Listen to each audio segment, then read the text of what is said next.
All right, sorry about that. I'm not sure what happened there. I just know it. Hopefully we'll continue. Anyway, so by default, we're adding a soft phone here, and if the system is set up that you're going to use a third-party application, or you're using this to set up a phone that didn't show up under the SIP phone list. Now, in those situations, right, you would give it a device name, and then you would copy the SIP username. You click on the SIP password to reveal the SIP password. You'd copy that, and then you would copy the realm. You'd use those three pieces of information to program that application or device. So that way those devices can make and receive calls through Dash. Now, if you want to use the VirtualPBX soft phone app, you want to click there. Oops, here, let's go back. Right, so up here, got your name, blah, blah, blah. Right here, it says use third-party application underneath the realm. If you click on that, it's going to flip it to say use VirtualPBX application. You give it a device name, and then you do want to assign it to a user, and then click on create device. Now, if you don't assign it to a user, you can assign it later. It will still work, but the username and password won't be sent to anyone until it's assigned to a user. So that's something to keep in mind.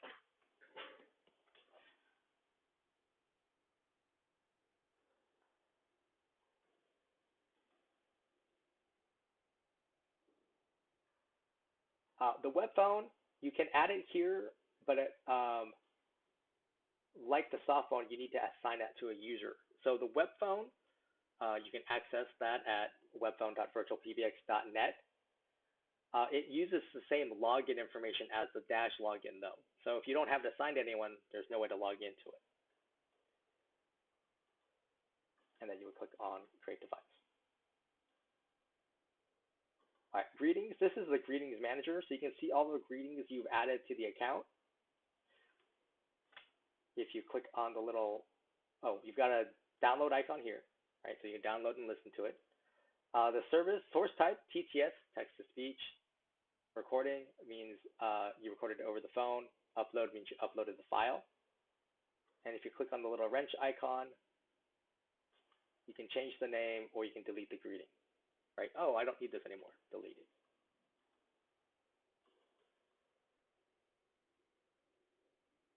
All right, I'm going to skip down to users, and then we'll come back to groups and numbers. So users, again, people on your account. You can add a user, clicking here at the top. First and last name.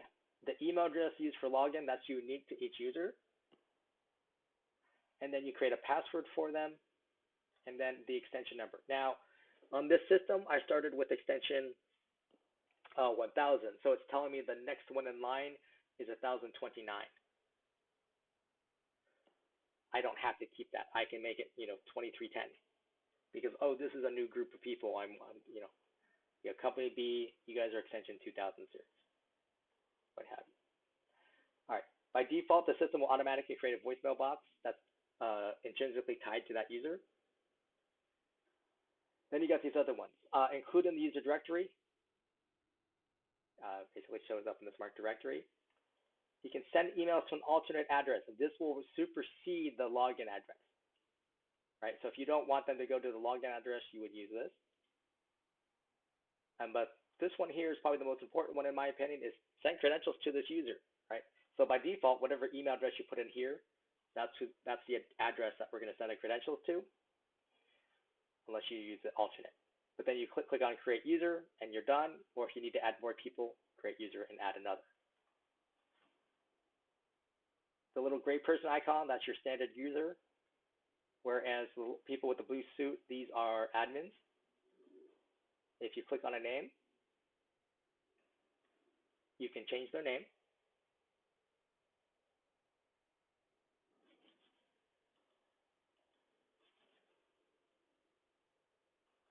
Right here, you can change their credentials, right? So their email address or their password. Also, as an admin, you can send them the password reset directly. I.e., like you keep creating passwords for them, they keep forgetting it. You can say here, create your own. Again, here's the option to send to an alternate oh, sorry, skipped one. Change PIN number. So this is for the voicemail box PIN numbers. If your staff member is using voicemail or VoIP phones, you don't have to set a PIN number for it, because from their VoIP phone, they can pick up the handset, hit *98, that logs them directly into their voicemail box, right, that you created for them at the same time you created the user. And that first time they do that, the system will prompt them to enter in a PIN number, as well as then guide them through recording their voicemail greeting. If you're cell phone or landline users, then you do need to set a PIN number for them. Otherwise, they're not going to be able to access their voicemail. Again, here's the option to send to an alternate address. You can either check mark it yes or uncheck it, as well as here's the option to put them in the user directory or not. This is actually a pull down, so you can make a user into an admin or vice versa.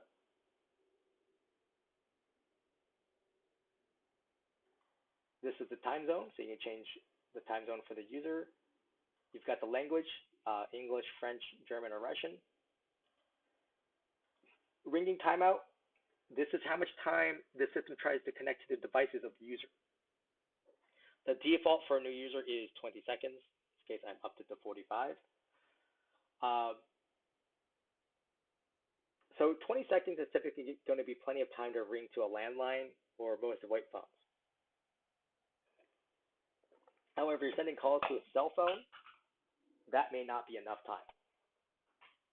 As far as the system is concerned, it takes longer to route a call to a cell phone than it does, say, to a landline. And if you think about it, your telecom company, they know where your landline is, right? It's always in the same location. So when a call comes to it, they send it, they know, boom, I'm sending it right here. No muss, no fuss.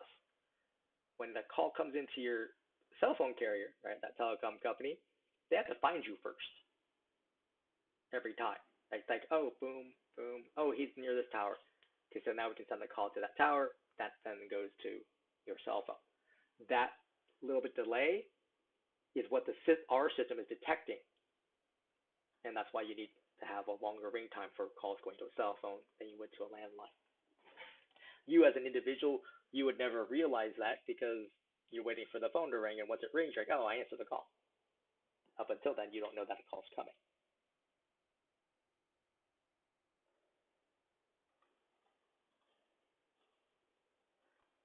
Extensions, users can have multiple extensions.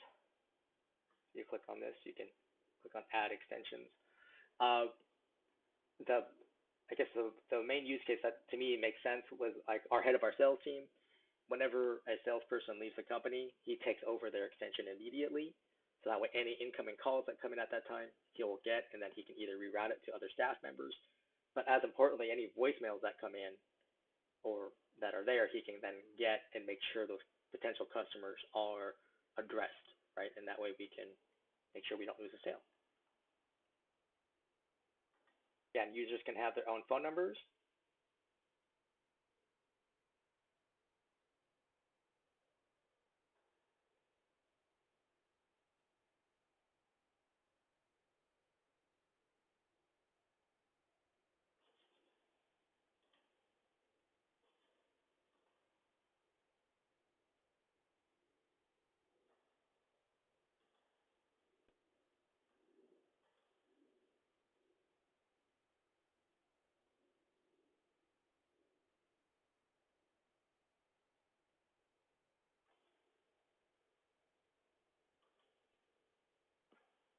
There we go. Again, you can add from spare or by numbers. On the users page, you can actually add devices directly to the user, right? So again, new device, you got the same options as you did under the devices page. I find it easier to add the VirtualPBX soft phone and the web phone just directly here on the users versus going through the devices.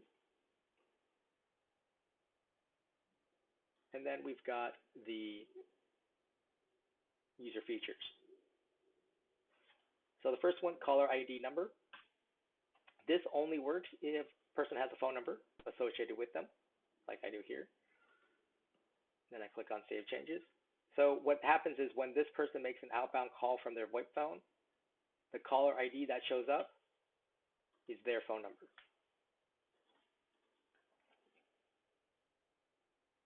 right? So this phone number would show up as caller ID versus the company number.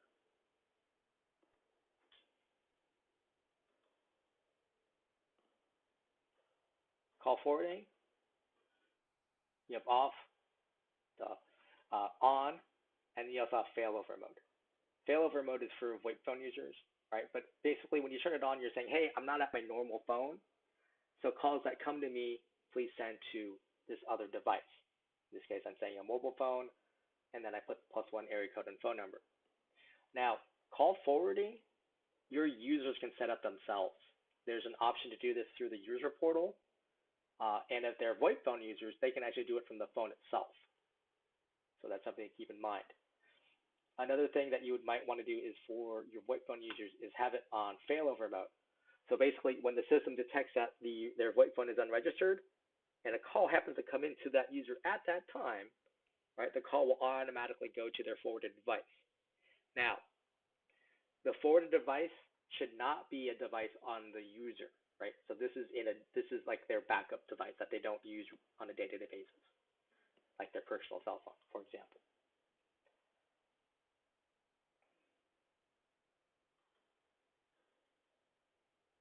Hot desking is another VoIP feature. This comes into play if you're in an office environment where people will switch desks from day to day, right? So like on Tuesday, I come in, I sit at desk number 7. I go to the VoIP phone there, I pick up the phone, I hit *11. That turns on hot desking on that phone. It's going to ask me for the hot desk ID, which hopefully my admin has given me. And then if their PIN number is required, it'll ask me for the PIN number. And then it'll say, calls will now be sent to this device. So for the rest of the business day, calls who are looking for my user, right, looking for me, end up at the phone I'm sitting at. End of my day, I pick up the phone, I hit *12, that turns off hot desking. Right? Tomorrow I come in, someone's already sitting at desk 7. I go, well, whatever. I look for the next open desk. It happens to be desk number 52, a little bit further into the office. But again, same process. Hit the phone, hit *11, hit my hot desk ID and my PIN, and now I'm getting calls at that phone.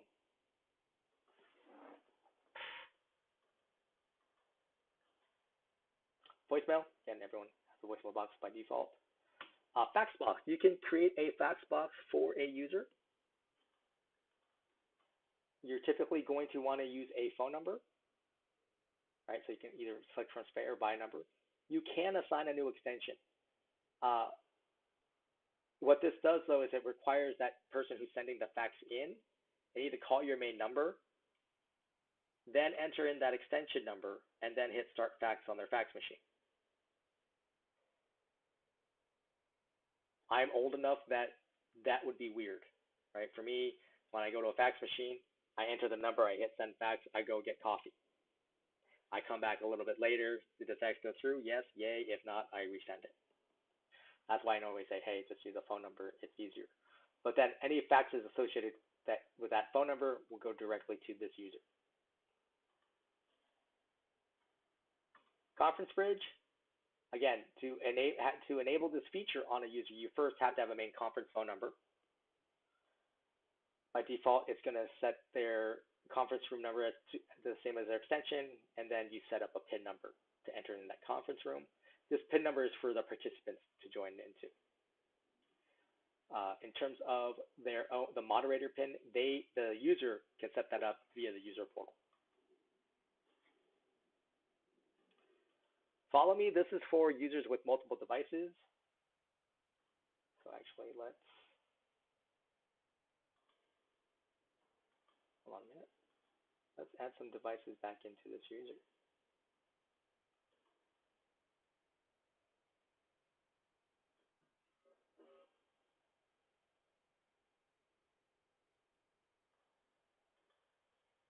Okay, so I'm adding these 2 devices. I click on Save Changes.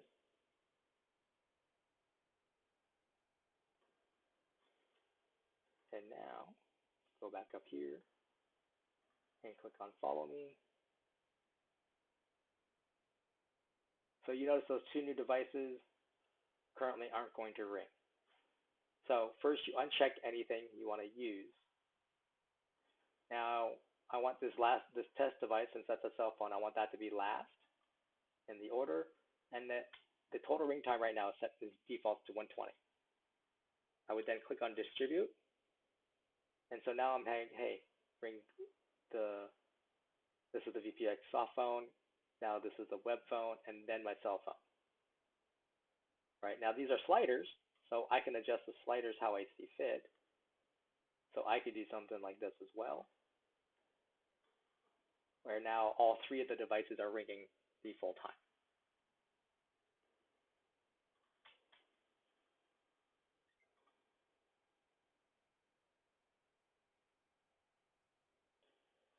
All right, music on hold. So we did the on hold music in general on the dashboard page, but you can actually set it up so each individual user has their own voice hold music. Right, again, .wave.mp3 recorded in mono under 1 megabyte.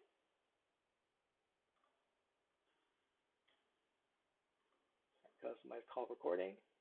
Here, I'm going to disable this first so you can see what it looks like when it's under default.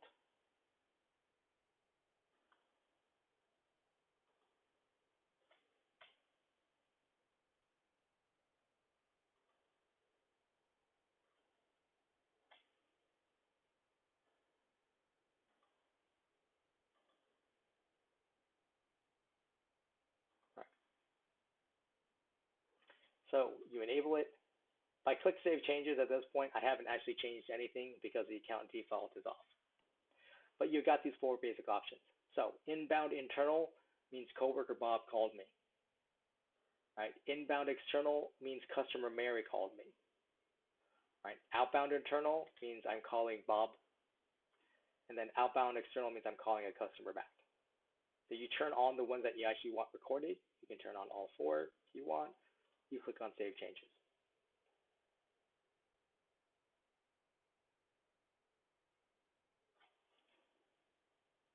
All right, now let's go to groups. So groups, shorthand for ring groups, right? These are departments, typically speaking. Click on Add Group. You name the group, you give it an extension, and then you click and drag everyone you want to be in the group. And then you click on Create Group. You click on the name. You can always change the name. And then you've got dialing repeats. This is the number of times an inbound caller can ring through to everybody in the group.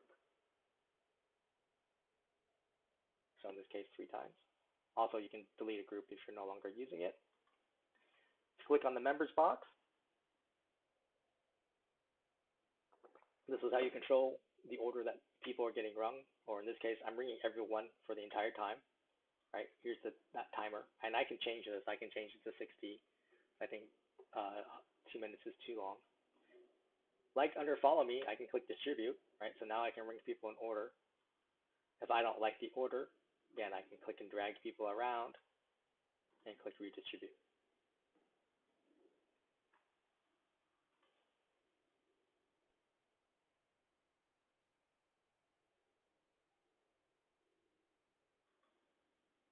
Extensions, you can have multiple extensions for a group. And the groups can also have their own phone number. Now, queues, right, so ACD queues, they can have one or the other, right, either an extension or a phone number. They can have both, whereas groups can have both. The other major advantage that groups have is groups, your users can make use of cell phones or landlines, whereas on queues, they can only make use of VoIP devices, right? So SIP phone, soft phone, web phone. Right, then we got group features. So ringback, basically you can have a .wave or MP3 file playback to the inbound caller as they're waiting for one of your staff members to pick up. Again, you can upload the file. Next action, if no one's able to pick up, what do you want the system to do with the caller? And in this case, I'm sending it to a voicemail box, but I go up, I can send it to a user, I can send it to another group, I can send it to a specific device, etc. Allow call forward. Basically, I'm saying, hey, my users can make use of call forwarding. i.e. they're not at their normal phones and they enable call forwarding them on themselves. The caller ID prepend, again, this is for your VoIP phone users. You can add additional numbers or text in front of the caller ID that shows up on their VoIP phones. Again, this gives them a heads up about what the call is about, especially useful for people who are in multiple groups or queues.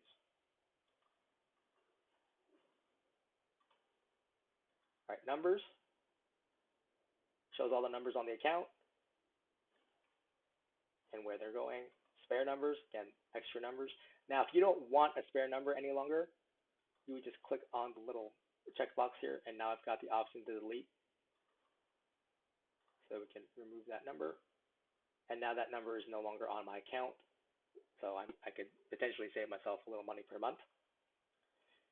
Again, you have the option here to buy a number, local or toll free, just like under main number or under the users, etc. Port, this is starts the process of porting a number to VirtualPBX, right? To just move your phone number from another carrier to VirtualPBX. It's just an industry term for the movement of numbers. Now, this will take you through all the steps, but essentially what we need is a completed and signed letter of agency, or LOA, as well as a copy of your bill. And that process, it has a blank LOA that you can download and allows you to upload both documents to the system. A couple things to keep in mind. For the LOA, it's going to ask you for your company information. That needs to match what your current carrier has on file for you, right? So if with VirtualPBX, you're ABC Cleaners, but with, say, Verizon, you were XYZ Cleaners, the company name that should show up on the LOA is XYZ Cleaners, right? And the address should match what they have on file. It does need to be signed. It could be a digital signature, or it could be, you printed it out and had someone actually physically sign it. It just can't be typed for the for that signature field. Ports can take anywhere from 1 day to up to 6 weeks, depending on the number and the other carrier. Toll-free numbers tend to be faster than local numbers, or at least they're more regulated, so that it's more consistent. It's usually around 3 to 5 business days. If you're porting a mobile number, right, so an AT&T cell phone number, for any mobile number, we need an account PIN number, usually 4 to 8 characters. You have to get that from the cell phone carrier. It's usually different than any kind of login PIN number you have with them. Additionally, keep in mind if you're porting a mobile number that once the port completes to us, that cell phone that was associated with that number will no longer work unless you have another phone number associated with it.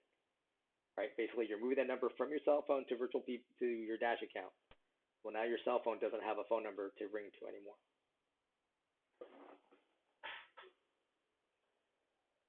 Right. Voicemail boxes. You can create your own voicemail boxes here. Right? Just give a name, voicemail box number, and a PIN number. Right? Every user will already have one set up. For anything that you manually create, you're going to want to click on the wrench icon, and it needs to have a greeting media, right? So it has a voicemail greeting. Now, even your standard users, here we'll click on Dukes here. You'll see if I click on advanced in his media. Again, he'll have your media file here. That's your default greeting, right? So what the person uses normally. Now, let's say Duke here is going to go on vacation for a while. I can upload a temporary, out of office voicemail greeting and have it selected. Once I have something selected in temporary, that takes precedence over the media file, right? So as long as Duke's on vacation, I have a media file here, or a temporary file enacted. Once he comes back, I set this back to none and click Save Changes, and then the media file takes over again.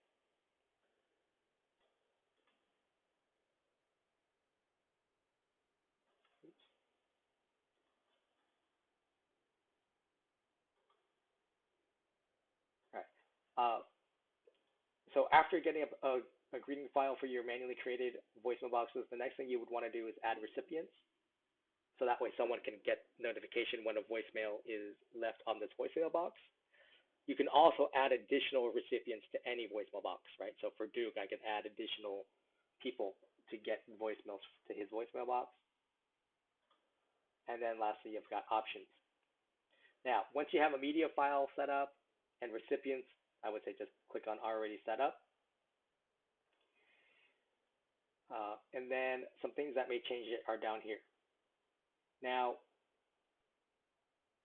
by default, when Dash gets a voicemail, it sends the user an email with an attachment saying, hey, here's your voicemail. And they can just double click on the attachment and listen to it on your computer. Now, some limitations of voicemail box is, well, they can only hold 100 messages. Once they get to 100, the person calling in gets that annoying message saying, voicemail box is full, please try again later. So by default, voicemails have this option here checked, delete after notification. So when we send that email out with the voicemail attachment, we also remove the voicemail from the voicemail box, so that way your voicemail box doesn't get full. If you uncheck this, then you're relying on your staff members to either check their messages over the phone or through the user portal, and then delete the messages as they go through them. You can also, and if you uncheck that, you can then also remove the attached messages to the email, right? So that way they just get the email notification, hey, you got a voicemail, but then they still have to go in and listen to it themselves and then delete it.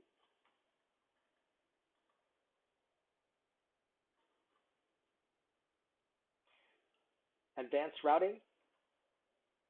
This will normally show up for our customers